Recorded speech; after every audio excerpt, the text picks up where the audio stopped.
Ignition sequence starts. 6, 5, 4, 3, 2, 1, 0. Liftoff. We have a liftoff.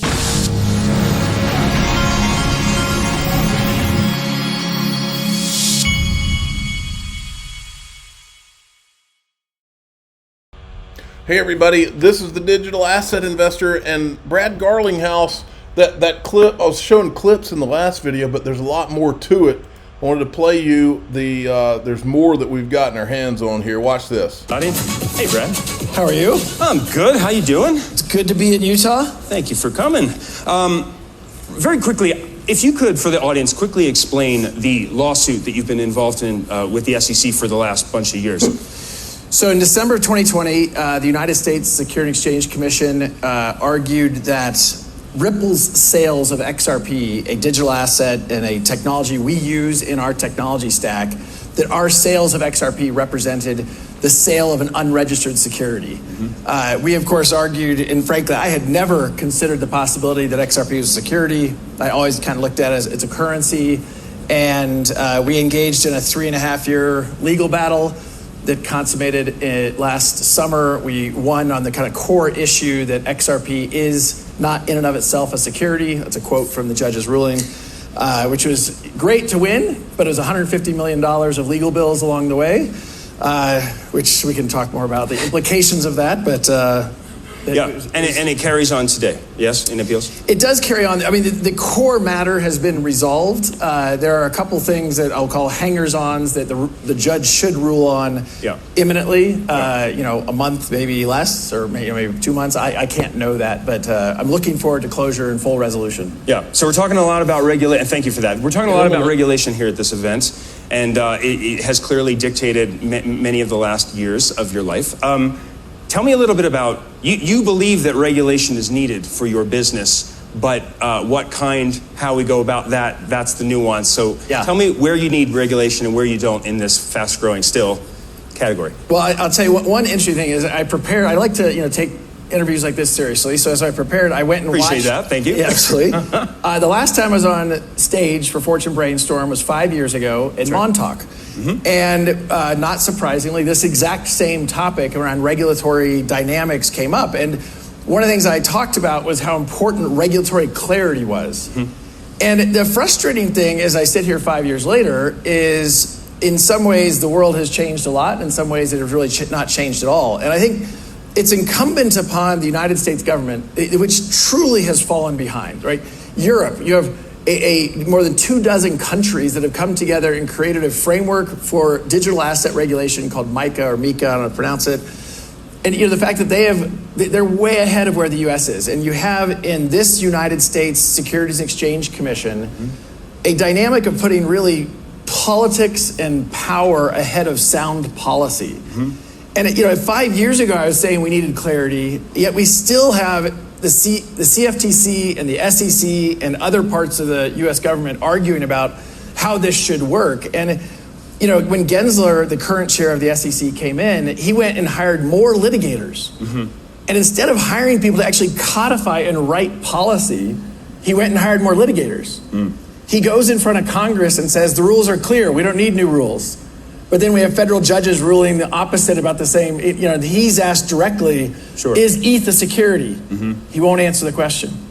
So a lack of clarity is, kind of the sweeping topic for this whole category, and certainly for your business. And what I find fascinating about that is, you yourself you're a private startup, highly funded. Everybody wants to know when your exit is there an IPO or the share buybacks? Like, your investors want to know where it ends. And you have no idea because of all this. Is that right? That's definitely right. I mean, we have publicly said that we don't have any imminent plans to try and go public. I mean, why would you? You have in the current SEC, I'm not very popular inside the Wall Street SEC. Look, there is clarity about XRP. The federal judge ruled that XRP is not a security. That is the law of the land. Only, sadly, Bitcoin and XRP have that clarity in the United States. And that's a travesty. I'm not saying that as in an excited way. I'm just saying that's a tragedy that it exists that way. Now, in terms of liquidity and those things, I mean, look, I've always viewed an IPO as a step in the journey, not the end of a journey.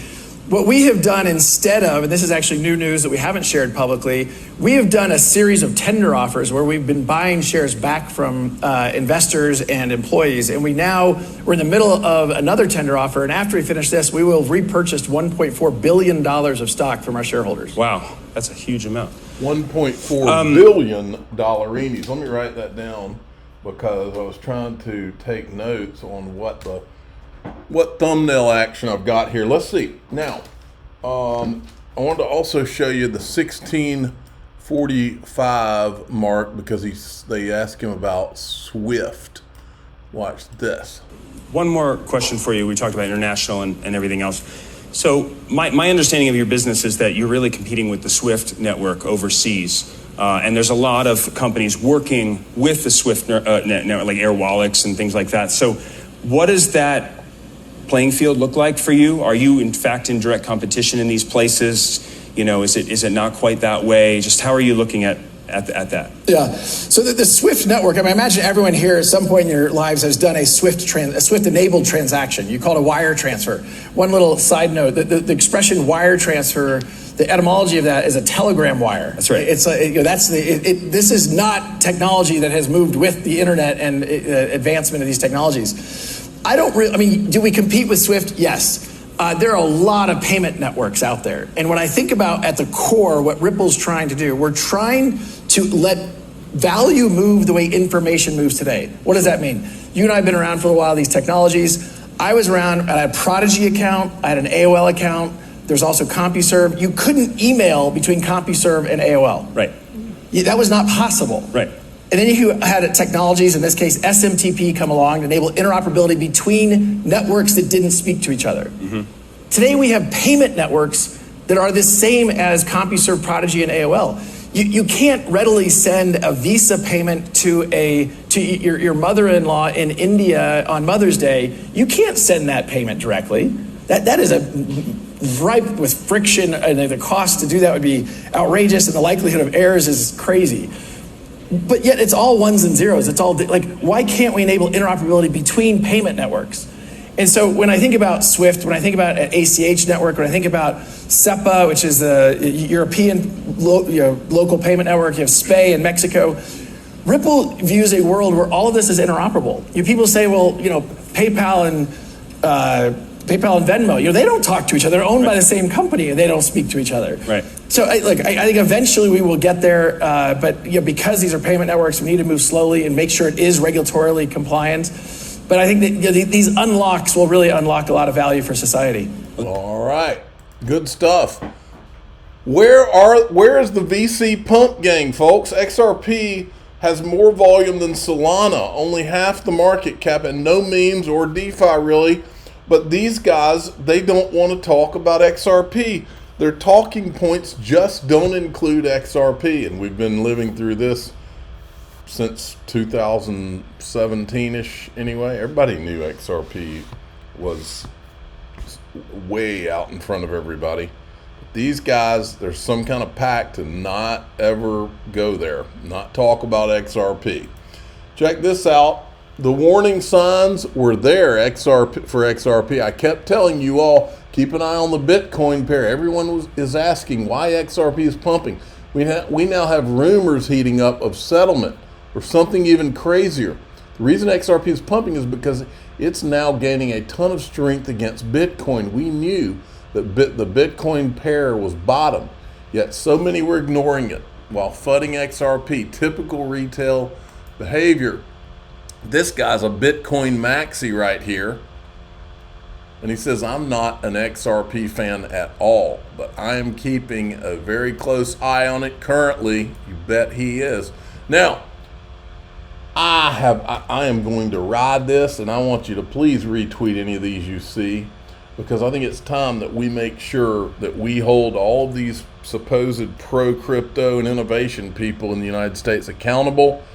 And that includes the media or anybody that if you're wanting Trump to win and defeat Joe Biden and the whole Operation 2.0 crew, then it stands to reason you also want John Deaton to defeat Elizabeth Warren, who she is the head of the snake.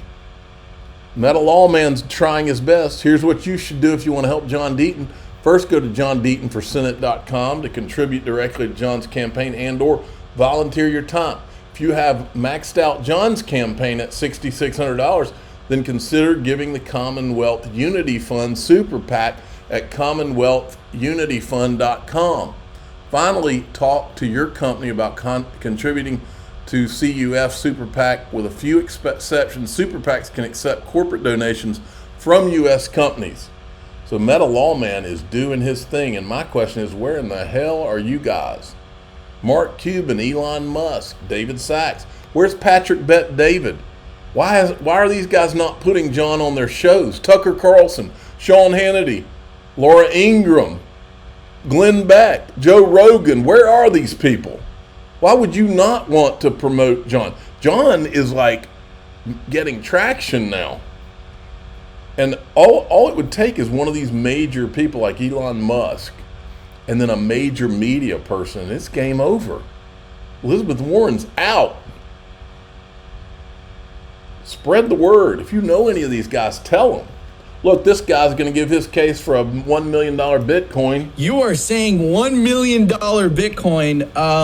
What's the logic behind that? Well, and not only $1 million Bitcoin, which we all know is going to come eventually, but $1 million Bitcoin in a very, very short amount of time.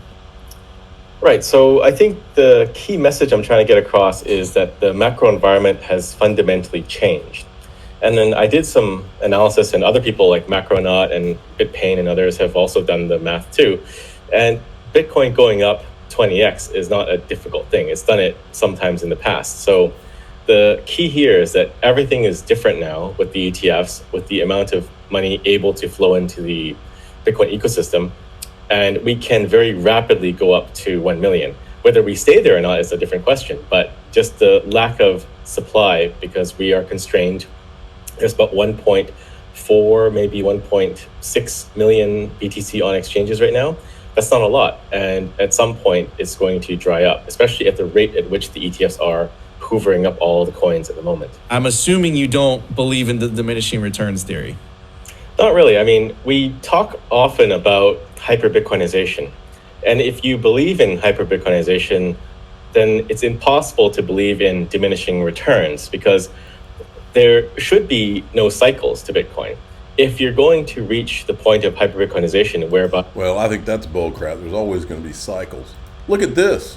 Back to the adults in the room. As central banks around the world race to develop their own digital currencies, Ripple has emerged as a preferred partner for many leveraging its proven XRP ledger technology. Ripple is collaborating with multiple governments to create CBDCs. That doesn't mean they're doing it in the US, but they're doing it around the world. Some countries want them. Okay, in DAIXRP.com, I'm going to show you what I consider to be the smoking gun. We can't talk about it out here. Big part of the reason I've got my Patreon is that there's certain things I'm not allowed to talk about out here, or I will be censored in a variety of ways. I'm the digital asset investor. I'm not an investment advisor. This is for entertainment purposes only. Please subscribe, hit the like button, and tell your friends and family. This sure feels like a smoking gun to me, and get ready to be really uncomfortable. Here we go.